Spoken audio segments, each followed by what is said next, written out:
මාතෘකාවත් වයසට යාම එහෙම නැත්නම් වයස්ගත වීම පාලනය කිරීම. මේ පිළිබඳව අපිව දැනුවත් කරන්න අද දවසේදී අපේ කතා මිනිස්ත්‍රි වැඩසටහනත් එක්ක එකතු වෙන්නේ රූපලාවන්‍ය විශේෂඥ වෛද්‍ය මහාචාර්ය දිලීප වික්‍රමසේකර වෛද්‍යතුමා.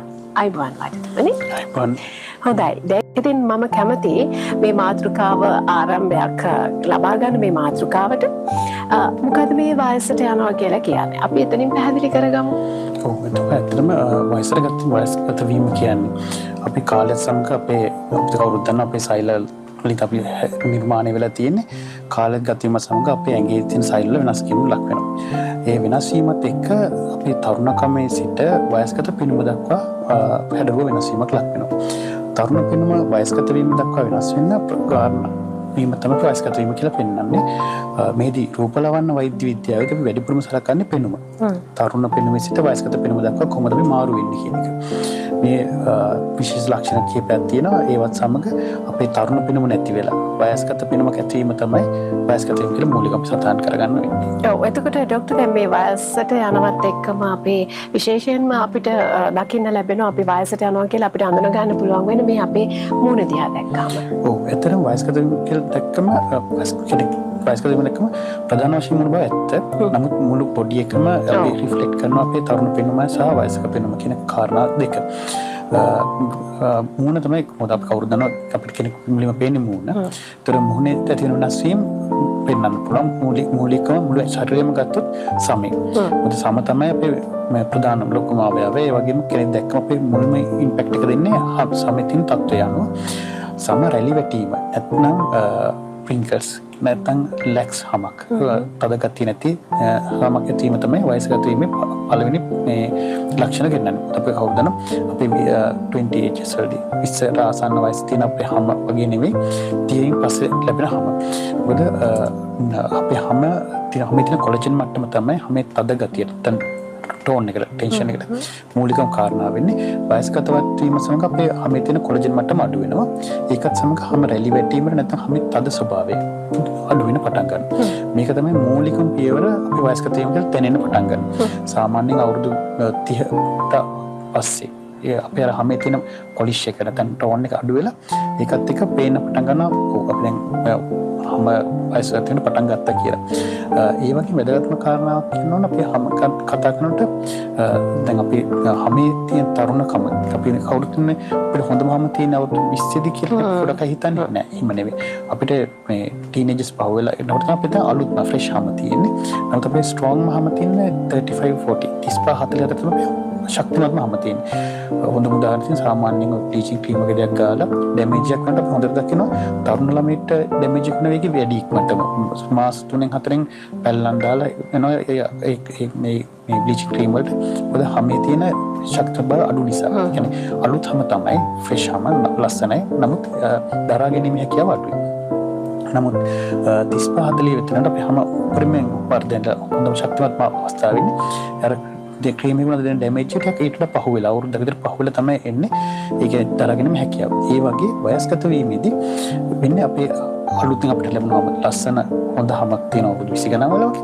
ඒක කාල අවුරුද්දේ විතර වෙනකොට ඒකේ වර්ධනය වීමේ ප්‍රේම ගන්න ඇවිල්ලා 30න් පස්සේ 40 දක්වා අතර හොඳ හමක් පවත්වා යනවා ශක්තිමත් හමක්. එතනින් පස්සේ හැමේ ටෝන් එක අඩු වෙලා කොලජන් මට්ටම වල වයස්ගත වීම කියන පෙනුම එන්න පටන් ගන්නවා. ඒක තමයි මූලිකව අපිට මුළු ශරීරෙම දකින්න පුළුවන් ලක්ෂණය වයස්ගත වීම පටන් ගන්න ලක්ෂණය. ඊට අමතරව මුහුණ ගත්තොත් අපිට හැම රැලි වැටීමත් එක්කම අපේ ෆැට් එක මුහුණේ තියෙන තෙල් ස්තරය තමයි ඊළඟට අඩු වෙන පටන් ගන්න. අපි කවුරුත් දන්න අපි හිස් කබල් ගත්තොත් අපි ස්කල් එක කියන්නේ ස්කල් එක අපි දැන් 3 දිනක් ගත්තොත් ආසන්නව 3 දිනක් එක වගේ. තාමත් දැන් දෙයක් මේ දෙයකට ගත්තොත් වෙංගල අඳුර ගන්න බැරි සරම් සමානයි. සාමාන්‍ය කියන්නේ. නමුත් අපේ මුහුණේ ස්වරූප වෙනස් වෙන්නේ මේ හිස් කබල අස්තියට පිටින් තියෙන ෆැට් ලේයර් එකයි මසල් ලේයර් එකයි ස්කින් එකයිනේ. අපි දෙන්නගේ උනත් මුහුණ වෙනස් වෙන්න හේතු වෙන්නේ ඒ උඩින් තියෙන ලේයර් එක. ඒ කියන්නේ මේ ෆැට් එක තමයි අපේ මුහුණේ හැඩරුවට විශේෂම බලපාන කාරණාව. අපි නිතරම කියන ෆැට් ඉස් වෙල්ත් මේ මුහුණේ තියෙන තෙල් ස්තරය තමයි අපේ තරුණ පෙනුම තියාගන්න වැඩිපුරම උදව් වෙන කාරණාව වෙන්නේ. වයස්ගත වීම විශේෂයෙන් අවුරුදු 30න් පස්සේ මේ ෆැට් ලේයර් එක අඩු වෙන පටන් ගන්නවා. අඩු වෙනවා කියන එක ප්‍රමාණාත්මක අඩුවීමක් විතරක් නෙමෙයි සමහරට මේ ෆැට් එකකින් තද ගතිය ටෝන් එක අඩු වෙනවා. ඒ නිසා දැන් අපි කවුරුද දන්නවා අපි තරුණ කාලේ අපි කම්බුල් දෙක තියෙන ඊටම ඉහළ මට්ටමේ මේක රූපරාමෙන් ක්‍රම වැඩි විස්තරයි කම්බලි උඩ ඉහළ ලේයර් මේ අපි චීක්ස් කියලා උඩ වයස්ගත වීමත් එක්ක ඒ ෆැට් එක රිලැක්ස් වෙලා පහළට එල්ල වැටීමක් උඩ සිට පහළට එල්ල වැටීමක් වෙනවා. එතකොට ෆැට් එක අඩු වෙලත් නැහැ. නමුත් ඒක රිලැක්ස් වෙලා තද නැහැ. ඉතින් පහළට එල්ල වැටීමක් එන්න පුළුවන්. ඉතින් කම්බුලි එල්ල වැටීම පටන් ගන්නවා. මේ කාරණාවත් එක්ක වෙන්නේ තන නායමක් වගේ ඉහළින් පහළට ෆැට් එක පහළට ගමන් කිරීම නිසා වෙන්නේ ඇහැට වල ගැහිමට ලක් වෙනවා. අපි අන්ඩයි බ්‍රින්කර්ස් අන්ඩයි ඩාර්ක්නස් කියලා කියන්නේ ඒක තමයි කාරණාව.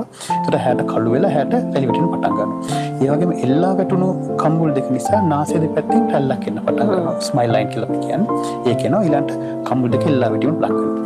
මේ එල්ලා වැටීමත් එක්කම ඩබල් චින් එකත් එන්න පටන් ගන්නවා. ගොඩක් දෙනෙක් විසා වැරදිමත් ඇත්තන ඩබල් චින් එකකින් ෆැට් එක තැන්පත් වෙලා කියලා. එහෙම නෙවෙයි. තැන්පත් වීමත් එක පොඩි කාරණාවක්. ඊට වඩා වැඩිපුර වෙන්නේ කම්බුල් දෙකත් එක්ක මුහුණ එල්ලා වැටීම නිසා තමයි සමස්ත මූණම පහළට එල්ලා වැටිලා තමයි ඩබල් චින් එක ඇති වෙන්නේ ගොඩක් වෙලාවට. ඒ දෙවෙනි කාරණාව මුහුණ එල්ලා වැටීම. ඊළඟට වයස්ගත පෙනුමක් ඇති කරන කාරණාව තමයි අපේ මුහුණ දෙපැත්තේ තියෙන මසල්ස්. අපේ කවුරුද හපන්න පාවිච්චි කරන අපේ කම්බුල් වල මසල්ස් තියෙනවා. අපි hina වෙන පාවිච්චි කරන මසල්ස් තියෙනවා. මේ මසල්ස් වල ක්‍රියාකාරීත්වය වයස්ගත වීම සමග මසල්ස් වල තද ගතිය අඩු වෙනවා. මේ අඩු වීමත් එක්ක මුහුණ එල්ලා වැටීම ලක් වෙනවා. ඒතර මුහුණ එල්ලා වැටෙන කාරණා තුනක් බලපාන එකක් තමයි හැමේ තද ගතිය නැති වෙලා හැම රැලි වැටීමත් එක්ක හැම ලැක්ස් වීම. දෙවෙනි එක ෆැට් ලේයර් එක අඩු වීම හෝ බුරුල් වීම නිසා ඒ කොටස පහළට ගමන් කිරීම. ඊළඟට මස් පිඩු බුරුල් වීම නිසා මුළු මුහුණම පහළට එල්ලා වැටෙනවා. මේ කාරණා තුනම වගේම අපේ වයස්ගත පෙනුම මුහුණට ගෙනත් දෙනවා. ඒතර අපි වයස්ගත වීම මුහුණෙන් දකින්නේ මේ අපේ මුහුණේ තියෙන සම සහ මස් පිඩු සහ තෙල් ලේයර් එක නිසියාකාර තියෙන ඕන තැනින් පහළට ගමන් කිරීම. ඒක තමයි මූලික. ඒතර අපි වයස්ගත පෙනුමක් එනක වළක්වා ගන්න නම් අපි එහෙම දෙයක් වීමට එන හේතු සාකච්ඡා කරමු ඉස්සරහට. ඒක කොහොමද නවත්තන්නේ කියලා බලන්න. ඒක තමයි මුහුණින් දකින්නේ. සමස්තම ශරීරය ගත්තොත් ඊළඟට කලින් විස්තර කරා වගේ හම රැලි වැටීම උතර අත් දෙකේ ඒවට රැලි වැටෙන්න පටන් ගන්නවා. ඊළඟට මස් පිඩු එල්ලා වැටීම නිසා සාමාන්‍යයෙන් අපාම්බිකේ අත්බාහුවල මසල්ස් එල්ලා වැටීමක් ඊළඟට අපි කියන්නේ ලැක්ස් වෙනකන් චොල් වෙනවා කියන්නේ ඒ වගේ පටන් ගන්නවා. ඒ කාරණා තමයි දෙකට. ඒ වගේම මස් පිඩු වල රිලැක්ස් වීම නිසා බඩ උදරේ නැරායමට පටන් ගන්න පුළුවන්. මේ කාන්තේ මූලිකම ශරීරය ගත්තොත් ඊට අමතරව හිස කෙස් වර්ධනය වීම පොඩි අඩුවක් වෙන්න පුළුවන්. ඒක අඩු වීම කියන්නේ කෙස් යාම වැඩි වීම තමයි මූලිකම වෙන්නේ. ඒකත් එක්ක හිස කෙස් දිරීමට යනකොට හිස කෙස් ගත්තොත් අපි දන්නවා ඒක කොටස් තුනක් තියෙනවා. පවතින කාලය කෙස් මේ මතුවීම එක පැවතීම සහ ගමන් කිරීම. ඔක පේස් තුනයි. ඔය පැවතීම කියන කාලෙමත් තමයි කෙස් ගහේ කොච්චර දිගක් තියෙනවද කොච්චර ඝනකමක් තියෙනවද කියලා තීරණය වෙන්නේ.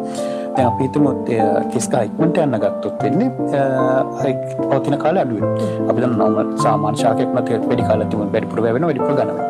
ඒ වගේ හිස කෙස් උත් එහෙම ඉක්මනට යන්න ගත්තොත් හිස කෙස් තුනී වෙලා තින් වෙලා කැඩෙන පටන් ගන්නවා. ඒකත් වයස්ගත වීමත් සමග අපේ හෝමෝන් වෙනස් වීමත් එක්ක කෙස්කස් අඩුවීමක් වෙනවා. ඒ වගේම අපේ පෝෂණ මට්ටමේ වෙනස් වීමක් නිසා කෙස්කස් ඒක ස්වාභාවිකම වයස්ගත වීම සමග ලක්ෂණ ටිකකුත් තියෙනවා. ඒ වගේම වයස්ගත වීමේදී අපේ අතින් වෙන නොසැලකිලි තත්ත්වයන් නිසා එන හිසකෙස් අඩුවීමකුත් තියෙනවා. ඒ කාරණා දෙකක් අපි දෙක වෙන පැහැදිලි කරගමු. මූලිකම ගත්තොත් වයස්ගත වීමේදී වෙන කාරණාව එක තමයි. ඊට අමතරව තව දෙයක් තියෙනවා. අපි ගොඩක් දෙනෙක් කල්පනා කරනවා පාට ශරීරයේ පාට කියන එකත් වයස්ගත වීම පොඩි බලපෑමක් තියෙනවා. ඒක ඇත්ත. ඒ වයස්ගත වීම පැහැය වෙනස් වීමක් වෙන්නේ ඇත්තටම මෙලනින් ප්‍රමාණය වෙනස් වීමට වඩා අපි සම රැලි වැටීමත් සමග. ඕක විශ්වෙන්කල දැනගන්න විශේෂ කාරණා තියෙනවා. මොකද අපි ඇහැට කළු වීම කියන එක මේක ගොඩක් දෙනෙක් වැරදිට ප්‍රතික්‍රම කරගන්න කාරණාව. ඇසයට කළු වීමත් සමග කට්ටිය කරන්නේ ඇහැට කළු ගොඩක් වෙලා රැලි වැටෙන්නේ පැච්චක්වත් කළු වීමක්වත් නෙවෙයි. එතන ඇත්තටම වෙන්නේ හැම රැලි වැටීම. හැම රැලි වැටෙනම ඒක අර ස්කින් එක ගැදරින් එකතු වෙලා රැලි වැටිලා එන නිසා එතන කළු පැහැයක් වෙනවා. එතන මේ වැලමිට දිදිගර්දි පාට වෙනස් වෙන්නේ. ඒ වගේම ඒ පැල් ළමනේ. ඉතින් ඒ වගේ තැනකට අඳුරු පැහැවීම නැති කරන්න කියලා ගොඩක් අය බ්ලීචින් ක්‍රීම් පාවිච්චි කරනවා. ඒක ඇත්තටම නැති වෙන්නේ නැහැ. මොකද ඒ එතන අඳුරීම නැති කරන්න ඇත්තටම ෆිලර්ස් වගේ පාවිච්චි කරන්න ඕන. ඒ වගේ අපේ වයස්ගත වීමත් සමග අපේ හමේ රැලි වැටීම නිසා පොඩි අඳුරු පැහැම සහ තරුණ කාලේ තියෙන පැහැට පොඩි අඳුරු පැහැයක් එන්න පුළුවන්. ඒක ඉතා අල්ප වශයෙන් වෙන්න. නමුත් එහෙම දෙයක් එනවා වැඩිපුරම ග්ලෝ එක නැති වෙනවා. මොකද හැම ඇදීම නැති වෙන නිසා. නමුත් තවත් කාරණාවක් තමයි ගොඩක් දෙනෙක් හිතනවා ඇන්ටි මම ඉස්සරහට විස්තර කරන එක ඇන්ටි ඒජින් ට්‍රීට්මන්ට්ස් වලදී කට්ටිය කොට බලන සුදු වෙන්න කියලා. මොකද සුදු වුණාම තරුණ වීමක් වෙන්නේ නැහැ. ඒක තමයි වැදගත්ම කාරණාව. අපේ තරුණකම තියෙන හැම ටෝන් එකේ. ඊතර මම කියන්නේ තියෙනවා දැන් අවුරුදු 55 සුදු කෙනෙක් ගත්තොත් එයා 55 කියලා පේන්නේ උනාට. අවුරුදු 18 කළුම කෙනෙක් කෙනෙක් ගත්තොත් එයා 18 කියලා පේනවා. ඒ කියන්නේ හැම පාටට වඩා හැම ටෝන් එක. ඒක ඇදලා තියෙන පාට තමයි අපේ තරුණකමට මූලිකම හේතු වෙන්නේ. පැහැපත් වීම ලස්සන කියන එක ඇත්ත. නමුත් තරුණකමට වැදගත්ම වෙන්නේ හැම ටෝන් එක කියන එක. ඔය කාරණා තමයි මූලිකම අපේ වයස්ගත වීමත් එක්ක අපිට දකින්න ලැබෙන ලක්ෂණ. හොඳයි. බොහොම විස්තරාත්මකව අපි පැහැදිලි කරගත්ත මේ වයසට යාම කියන්නේ මොකක්ද කියන කාරණාව පිළිබඳව. ඒකට දැන් ඔබ වයසට ගිහිලා තියෙනවද? එහෙම නැත්නම් වයස්ගත වෙන්න දැන් පටන් අරන් තියෙනවද කියලා මං හිතන්නේ ඔබේ මේ තියෙන ප්‍රතිරූපේ දිහා බලලා වෙනස්කම් දිහා බලලා ඔබට පුළුවන් අඳුනගන්න. ඉතින් ඒ නිසා අද දවසේ අපි මේ කතා බහ කරන මාතෘකාව ඉතාමත්ම වැදගත් වේවි ඔබට.